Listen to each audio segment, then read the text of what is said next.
Bomb ಬೆದರಿಕೆ ಬಂದಿದೆ. DC ಕಚೇರಿಗೆ ಇಮೇಲ್ ಮೂಲಕ ಬಾಂಬ್ ಬೆದರಿಕೆ ಬಂದಿದೆ. ಹಾಸನ ಡಿಸಿ ಕಚೇರಿ ಆವರಣದಲ್ಲಿ ಆತಂಕದ ವಾತಾವರಣ ಮನೆ ಮಾಡಿದೆ.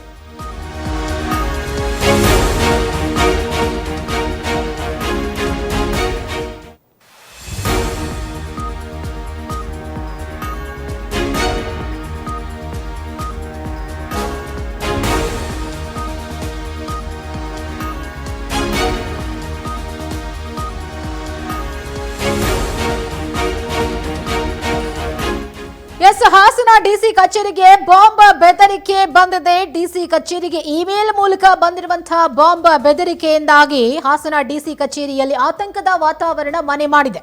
ಶ್ವಾನದಳ ಪೊಲೀಸರಿಂದ ತೀವ್ರ ತಪಾಸಣೆಯನ್ನು ನಡೆಸಲಾಗ್ತಾ ಇದೆ. ಜಿಲ್ಲಾಧಿಕಾರಿ ಕಚೇರಿಯಲ್ಲಿ ತೀವ್ರ ಕಟ್ಟೆಚ್ಚರ ವಹಿಸಲಾಗಿದ್ದು ಭದ್ರತಾ ಪರಿಶೀಲನೆಯನ್ನು ನಡೆಸಲಾಗ್ತಾ ಇದೆ. ಆಶ್ಚರ್ಯಕರ ರೀತಿಯಲ್ಲಿ ಹಾಸನ ಡಿಸಿ ಕಚೇರಿಗೆ ಬಾಂಬ್ ಬೆದರಿಕೆ ಬಂದಿರುವಂತದ್ದು. ಹೀಗಾಗಿ ಒಂದು ರೀತಿಯಾಗಿ ಆತಂಕದ ವಾತಾವರಣ ಸದ್ಯಕ್ಕೆ ಮನೆ ಮಾಡಿರುವಂತದ್ದು. ಒಂದು ಭದ್ರತಾ ಪರಿಶೀಲನೆ ಆಗ್ತಾ ಇದೆ. ಜೊತೆಗೆ ತೀವ್ರ ಕಟ್ಟೆಚ್ಚರವನ್ನ ಜಿಲ್ಲಾಧಿಕಾರಿ ಕಚೇರಿಯಲ್ಲಿ ವಹಿಸಲಾಗಿದೆ. ಶ್ವಾನ ದಳ ಮತ್ತೆ ಪೊಲೀಸರಿಂದ ಇಡೀ ಡಿಸಿ ಕಚೇರಿಯ ಸುತ್ತಮುತ್ತ ಪರಿಶೀಲನೆಯನ್ನ ನಡೆಸಲಾಗ್ತಾ ಇದೆ. ಹಾಸನ ಡಿಸಿ ಕಚೇರಿಯಲ್ಲಿ ಸದ್ಯಕ್ಕೆ ಆತಂಕದ ವಾತಾವರಣ ಮನೆ ಮಾಡಿದೆ. ದೃಶ್ಯಗಳಲ್ಲಿ ಗಮನಿಸ್ತಾ ಇದ್ದೀವಿ ನಾವು. ನೋಡಿ, ಎಲ್ಲಾ ರೀತಿಯಾದಂತಹ ಒಂದು ಪರಿಶೀಲನೆ ಆಗ್ತಾ ಇದೆ. ಡಾಗ್ ಸ್ಕ್ವಾಡ್ ಕೂಡ ಅಲ್ಲಿ ಬಂದಿರುವಂಥದ್ದು. ಯಾವ ಭಾಗದಲ್ಲಿ ಬಾಂಬ್ ಇಟ್ಟಿದ್ದಾರೆ, ಯಾಕೆ ಬಂತು ಮೇಲ್ ಅನ್ನುವಂಥ ಒಂದು ಕುತೂಹಲ. ಜೊತೆಗೆ ಮಂಗಳೂರು RTO ಕಚೇರಿಗೂ ಬಾಂಬ್ ಬೆದರಿಕೆಯ ಮೇಲ್ ಬಂದಿದೆ. ಕಚೇರಿ ಅಧಿಕೃತ ಮೇಲೆಗೆ ಬಂದಿರುವಂತಹ ಒಂದು ಬಾಂಬ್ ಬೆದರಿಕೆ ಇದು. 5 ಕಡೆ ಬಾಂಬ್ ಇಡೋದಾಗಿ ಕಿಡಿಗೇಡಿಗಳಿಂದ ಮೇಲ್ ಮಾಡಲಾಗಿದೆ. ಮಂಗಳೂರಿನ ನೆಹರು ಮೈದಾನದ ಬಳಿ ಇರುವಂತಹ ಕಚೇರಿ, ಮಂಗಳೂರು RTO ಕಚೇರಿಗೆ ಬಾಂಬ್ ಬೆದರಿಕೆಯ ಇಮೇಲ್ ಬಂದಿದ್ರೆ ಹಾಸನದ ಡಿಸಿ ಕಚೇರಿಗೂ ಬಾಂಬ್ ಬೆದರಿಕೆ ಬಂದಿದೆ. ಬಹುಶಃ ಇದು ಯಾರೋ ಕಿಡಿಗೇಡಿಗಳು ಹೆದರಿಸೋಕೆ ಮಾಡಿರುವಂತಹ ಕೆಲಸ ಅನ್ನುವಂಥದ್ದು ಮೇಲ್ನೋಟಕ್ಕೆ ಗೊತ್ತಾಗ್ತಾ ಇದೆ. ಬಟ್ ತನಿಖೆಯಾದ ಬಳಿಕ ಏನೂ ಸಿಕ್ಕಿಲ್ಲ ಅಂದಾಗ ಇದು ಕಿಡಿಗೇಡಿಗಳ ಕೃತ್ಯ ಅನ್ನೋದು ಗೊತ್ತಾಗತ್ತೆ. ಸದ್ಯಕ್ಕೆ 5 ಕಡೆ ಬಾಂಬ್ ಇಡ್ತೀವಿ ಅಂತ ಹೇಳಿ ಕಿಡಿಗೇಡಿಗಳಿಂದ ಮೇಲ್ ಮಾಡಿರೋದು. ಮಂಗಳೂರಿನ ನೆಹರು ಮೈದಾನದ ಬಳಿ ಇರುವಂತಹ RTO ಕಚೇರಿಗೂ ಬಾಂಬ್ ಬೆದರಿಕೆಯ ಮೇಲ್ ಬಂದಿದೆ. ಮತ್ತೊಂದು ಕಡೆ ಮಂಗಳೂರು RTO ಕಚೇರಿಗೂ ಬಾಂಬ್ ಬೆದರಿಕೆ ಬಂದಿರುವಂಥದ್ದು.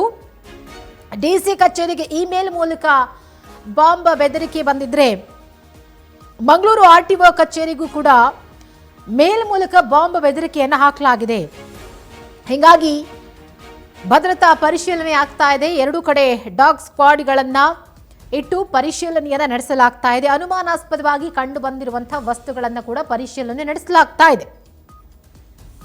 ಇನ್ನು DCM DK ಶಿವಕುಮಾರ್ ಅವರ ವಿರುದ್ಧ ಉದ್ಯಮಿ ಮೋಹನ್ ದಾಸ್ ಬೇಸರ ವ್ಯಕ್ತಪಡಿಸಿದ್ದಾರೆ.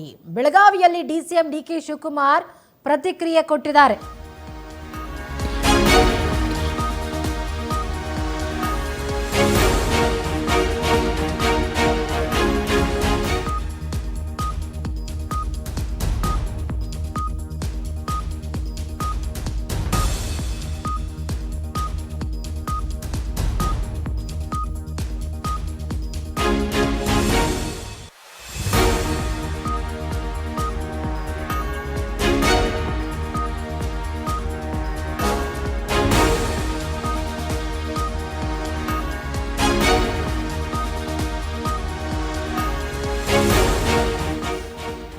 DCM DK ವಿರುದ್ಧ ಉದ್ಯಮಿ ಮೋಹನ್ ದಾಸ್ ಬೇಸರ ವ್ಯಕ್ತಪಡಿಸಿರುವ ವಿಚಾರಕ್ಕೆ ಸಂಬಂಧಪಟ್ಟಂತೆ ಬೆಳಗಾವಿಯಲ್ಲಿ DCM DK ಶಿವಕುಮಾರ್ ರಿಯಾಕ್ಟ್ ಮಾಡಿದ್ದಾರೆ.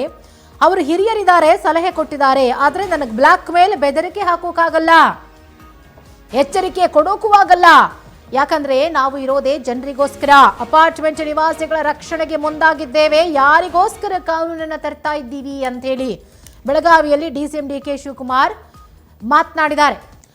ಚಿಕ್ಕಬಳ್ಳಾಪುರದಲ್ಲಿ ಸರಣಿ ಅಪಘಾತ ಸಂಭವಿಸಿದೆ. ಟಿಪ್ಪರ್, ಆಟೋ, ಮಿನಿ ಟೆಂಪರ್ ನಡುವೆ ನಡೆದಿರುವಂತಹ ಅಪಘಾತ ಇದು. ಚಿಕ್ಕಬಳ್ಳಾಪುರದ ವಾಪಸಂದ್ರ ಸೇತುವೆ ಬಳಿ ಘಟನೆ ನಡೆದಿದೆ.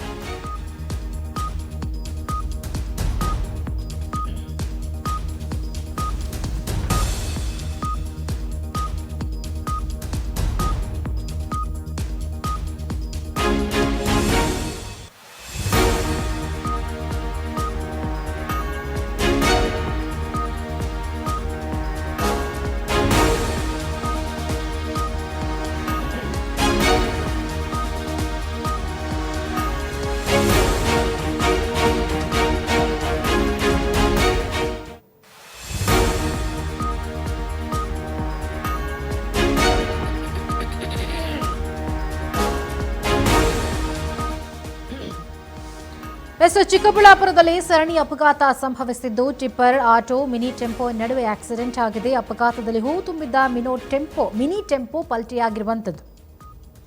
ಚಿಕ್ಕಬಳ್ಳಾಪುರದ ವಾಪಸಂದ್ರ ಸೇತುವೆ ಬಳಿ ನಡೆದಿರುವಂತಹ ಘಟನೆ ಇದು. ರಸ್ತೆಯಲ್ಲಿ ಚೆಂಡು ಹೂವು ಚೆಲ್ಲಾಪಿಲ್ಲಿಯಾಗಿ ಬಿದ್ದಿರುವಂತಹ ಒಂದು ದೃಶ್ಯಗಳನ್ನು ನಾವು ಗಮನಿಸ್ತಾ ಇದ್ದೀವಿ. ನೋಡಿ, ಎಲ್ಲ ವಾಹನಗಳ ಚಾಲಕರಿಗೂ ಗಂಭೀರವಾಗಿ ಗಾಯಗಳಾಗಿದೆ. ಗಾಯಾಳುಗಳನ್ನು ಚಿಕ್ಕಬಳ್ಳಾಪುರ ಆಸ್ಪತ್ರೆಗೆ ದಾಖಲಿಸಲಾಗಿದೆ. ಅಪಘಾತದಿಂದ ಕೆಲ ಕಾಲ ಸಂಚಾರ ಅಸ್ತವ್ಯಸ್ತವಾಗಿತ್ತು. ಇದು ಸರಣಿ ಅಪಘಾತ. ಟಿಪ್ಪರ್ ಆಟೋ ಮಿನಿ ಟೆಂಪೋ ನಡುವೆ ನಡೆದಿರುವಂತಹ ಒಂದು ಆಕ್ಸಿಡೆಂಟ್ ಇದು. ನೋಡಿ, ಆಟೋ ಕೂಡ ಜಖಮ್ಮಾಗಿದೆ. ಅಲ್ಲಿ ಒಂದು ಟಿಪ್ಪರ್ ಲಾರಿ ಇದೆ, ಅದು ಕೂಡ ಜಖಮ್ಮಾಗಿದೆ. ಹೂ ತುಂಬಿದಂಥ ಒಂದು ಮಿನಿ ಟೆಂಪೋ ಅದು. ಆಕ್ಸಿಡೆಂಟ್ ಆದ ತಕ್ಷಣ ಎಲ್ಲ ಹೂವುಗಳು ರೋಡಿಗೆ ಬಿದ್ದು ಚೆಲ್ಲಾಪಿಲ್ಲಿ ಆಗಿ ಹೋಗ್ಬಿಟ್ಟಿದೆ. ಮತ್ತೆ ವಾಪಸ್ ಅದನ್ನು ತುಂಬಿಕೊಳ್ಳೋ ಕೆಲಸ ಮಾಡ್ತಿದ್ದಾರೆ. ಆಟೋ ಕೂಡ ಸಂಪೂರ್ಣ ನುಜ್ಜುಗುಜ್ಜಾಗಿದೆ. ಬಹುಶಃ ರೋಡ್ ಕ್ರಾಸ್ ಮಾಡುವಾಗ ನಡೆದಿರುವಂಥ ಆಕ್ಸಿಡೆಂಟ್ ಅಂಥೇಳಿ ಗೊತ್ತಾಗ್ತಾ ಇದೆ. ಮೇಲ್ನೋಟಕ್ಕೆ ಕಾರಣ ಅಲ್ಲಿ ತಿರುವುಗಳಿರೋ ಕಾರಣ ಬಹುಶಃ ತಿರುವಿನಲ್ಲಿ ಕ್ರಾಸ್ ಮಾಡುವಾಗ ಕ್ಲಾಶ್ ಆಗಿರುವಂಥ ಚಾನ್ಸಸ್ ಇದೆ. ಹೀಗಾಗಿ ಆದರೆ ಮೂರೂ ಚಾಲಕರಿಗೂ ಗಂಭೀರ ಗಾಯಗಳಾಗಿದೆ. ಹಾಗಾಗಿ ಚಿಕ್ಕಬಳ್ಳಾಪುರ ಆಸ್ಪತ್ರೆಗೆ ಅವರನ್ನು ದಾಖಲಿಸಿ ಚಿಕಿತ್ಸೆ ನೀಡಲಾಗ್ತಾ ಇದೆ.